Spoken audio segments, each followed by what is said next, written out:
Hello दोस्तों, मैं पूजा। मेरे चैनल पूजा होम किचन में आप सभी का बहुत बहुत स्वागत है। आज मैं लेके आई हूँ एक बहुत ही मज़ेदार रेसिपी जिसे आप फटाफट कुछ ही घर के बेसिक चीज़ों से बना करके तैयार कर सकते हैं। तो इस समय ठंड का मौसम है, कुछ ना कुछ कुरकुरा और यूनिक सा खाने का मन हो रहा है, तो आप इस पालक बेस कबाब को ज़रूर ट्राई करें। बहुत ही फटाफट से बन करके बहुत ही यूनिक तरीके से तैयार हो जाएगा।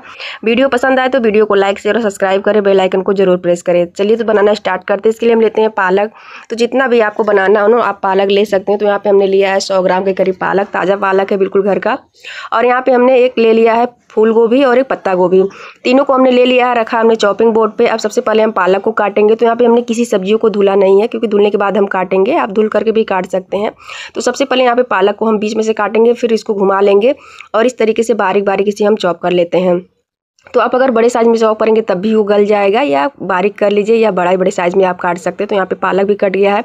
अब हम लेते हैं ग्रेटर और ग्रेटर से इसको ग्रेट कर लेते हैं। जो फूल गोभी हमने ली है, गोभी को ग्रेट करना है। सभी चीज़ों को हमें यहाँ पे ग्रेट करना है। अब देखिए, हमने पत्ता गोभी लिया, उसको भी हम इस तरीके से ग्रेट कर लेते हैं। तो यहाँ पे बड़ा सा पत्ता गोभी है ना, इसका आधा ही हमें पार्ट लेना है, आधा ही ग्रेट करना है, आधा नहीं करना है। तो यहाँ पे तीनों चीज़ों को हमने ग्रेट करके रख लिया है। अब इस तीनों सब्जियों को हमें धुल लेना है, और धुलने के बाद इसमें जितना पानी है ना, उसको हमने निकाल करके एक थाली में रख लिया है। इसको अच्छी तरीके से दाब करके छान करके अब इसे हम रखते हैं एक बाउल में। और तीनों सब्जियों को हमने मिक्स कर लिया। ऐसा नहीं कि अलग अलग करना है। तीनों को मिक्स करने के बाद अब इसमें सबसे पहले हम डालते हैं 2 चम्मच के करीब बेसन। आप बेसन की क्वांटिटी अपने हिसाब से रख सकते हैं। यहाँ पे हम 2 हरी मिर्च कटी हुई डालते हैं, तीखा अपने अकॉर्डिंग कर सकते हैं। यहाँ पे डालते हैं नमक स्वाद अनुसार। यहाँ पे हम डाल देते हैं हल्दी पाउडर 1/4 चम्मच। यहाँ पे हम डालते हैं आधा चम्मच गरम मसाला। साथ में हम लेते हैं अजवाइन और हाथ पे क्रश करके डालते हैं। अजवाइन का फ्लेवर बहुत ही अच्छा आता है, हमारे पाचन के लिए बहुत ही बेस्ट होता है। अब यहाँ पे हम लेते हैं अलसी, और अलसी को भी डाल देते हैं। इसमें बहुत अधिक मात्रा में कैल्शियम पाया जाता है, तो अलसी आप डाल सकते हैं या स्किप कर सकते हैं। बस सभी चीज़ों को इस तरीके से मसलते हुए मिक्स करते हैं। पानी डालने की ज़रूरत नहीं है। इसे जैसे जैसे मिक्स करेंगे ना, सब्जियों के मौसम में मिक्स हो जाएगा। अब इसमें हम डालेंगे लास्ट में चावल का आटा। तो यहाँ पे देखिए, 1 कटोरी हमने चावल का आटा लिया। तो पहले हम आधा डालते हैं और इसे इस तरीके से मिक्स करेंगे।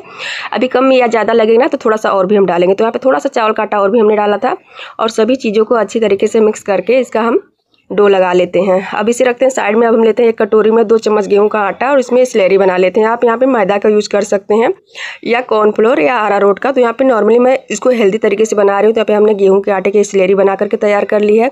अब हमने जो बैटर इकट्ठा किया है उसको हम लेते हैं, और इस तरीके से हाथ पे ले करके इसे गोल गोल कर देते हैं। इसकी हम पहले टिक्कियाँ बना लेते हैं। तो यहाँ पे देखिए, इतना बैटर हमने लिया है। इसको इस तरीके से हम गोल गोल करेंगे, और फिर हाथ पे इसको दाग करके इसको अच्छा सा गोल सा हम शेप दे देते हैं। इसको बिल्कुल अच्छी तरीके से आप चिकना कर लीजिए। और यहाँ पे एक टिक्की बन करके बहुत ही अच्छा मज़ेदार सी तैयार हो गई है। तो इसे हम रखते हैं एक प्लेट में, और इसी तरीके से हम दूसरी लोई लेते हैं और उसको भी इस तरीके से करके हम बना लेते हैं। तो सभी को इस तरीके से बना करके इकट्ठा कर लेना है, और इकट्ठा करने के बाद इसे हम दूसरी प्लेट में रखते जाएंगे। तो यहाँ पे देखिए, ढेर सारा हमने बना करके तैयार कर लिया है। अब चलिए हम गैस पे चढ़ाते हैं नॉन स्टिक तवा। आपको जिसमें भी इसे डीप फ्राई करना हो ना, आप ले सकते हैं। अब इसके ऊपर हम डालते हैं ऑयल। यहाँ पे सोयाबीन ऑयल हम डालते हैं। तेल को हम गर्म होने देते हैं। यहाँ पे हमने ब्रेड लिया था, ब्रेड को ब्रेड क्रम्ब बना लिया है। तो ब्रेड क्रम्ब जरूर से ही बनाएं। और ब्रेड क्रम्ब बनाने के बाद इसे हमने प्लेट में रख लिया है। अब तीनों चीज़ों को पहले हम इकट्ठा करते हैं। अब हम लेते हैं पालक बेस कबाब, और यहाँ पे जो स्लैरी है ना, इसको एक बार हम घोल लेते हैं। नीचे जाकर के जितना भी आटा होता है बैठ जाता है, तो इसे हम घोल लेते हैं। अब एक टिक्की को इसमें हम डालते हैं और इसमें डिप करते हैं इस तरीके से। और डिप करने के बाद अब इसे हम डालेंगे ब्रेड क्रम्ब के ऊपर। चारों साइड से इसे कोट कर देंगे ब्रेड क्रम्ब से। और कोट करने के बाद अब इसे चलिए, जो तेल है ना बहुत ही अच्छी तरीके से गर्म हो गया है। एक एक करके सभी को हम डाल देते हैं। यहाँ पे एक साइड से इस किनारे से हम लगाते जाएंगे। सभी को इसी तरीके से बस करना है, स्लैरी में डिप करना है, और इसके ऊपर ब्रेड क्रम्ब लगा करके सभी को इकट्ठा यहाँ पे सभी हम तवे पे डाल देते हैं। और तवे पे डालने के बाद तेल को हम थोड़ा घुमा देंगे बीच बीच में। इसको किनारे किनारे घुमाते रहेंगे, क्योंकि जितना भी आँच होता है ना, बीच की साइड ही लगता है। तो इसे घुमा देंगे, और एक साइड से इसे पकने में कम से कम 10 मिनट लगे थे, क्योंकि गैस को धीमा करके हमें सेकना पड़ता है। और एक साइड से जब ये सीख जाएगा तो इसे हम दूसरी साइड पलट लेते हैं। तो देखिए, एक साइड से बहुत ही क्रिस्पी सीख करके तैयार हुआ था। अब इसे हम पलट रहे हैं। तो देखिए, इसका कलर बहुत ही क्रंची और बहुत ही अच्छा सुनहरा कलर इसका आया है। तो सभी को हम पहले पलट लेते हैं। पलटने के बाद एक साइड से फिर हम सेकेंगे 8 मिनट तक, और इस तरीके से फटाफट इसे हम सेक करके तैयार कर लेंगे। बस तवे को आप घुमाते रहिए ताकि चारों साइड से इसमें आँच लग जाए।